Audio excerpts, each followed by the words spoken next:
আসসালামু আলাইকুম।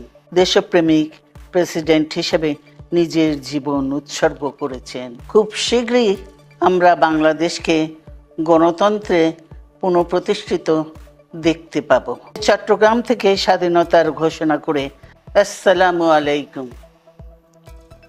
প্রতি বছর মে মাসের এই দিনটি আমাদের পরিবারে আসে এক বেদনা বিধুর স্মৃতি নিয়ে।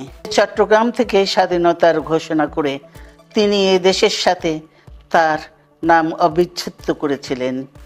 সেই চট্টগ্রামেই এক সফল, সৎ, দূরদর্শী ও প্রকৃত দেশপ্রেমিক প্রেসিডেন্ট হিসেবে নিজের জীবন উৎসর্গ করেছেন। গণতন্ত্র, স্বাধীনতা, সংবাদপত্র ও বিচার বিভাগের স্বাধীনতা, স্বনির্ভরতা ও উন্নয়ন এবং নিজস্ব জাতীয়তাবাদ সৃষ্টির অনন্য রূপকার শহীদ জিয়া। খুব শীঘ্রই আমরা বাংলাদেশকে গণতন্ত্রে পুনঃপ্রতিষ্ঠিত দেখতে পাব। সমগ্র দেশই হয়ে উঠে পড়েছিল বেদনার্ত ও অভিভাবকহীন। আমাদের প্রিয় মাতৃভূমি বাংলাদেশের জন্মের সাথে জড়িয়ে থাকা এক অবিচ্ছেদ্য নাম শহীদ প্রেসিডেন্ট জিয়াউর রহমান।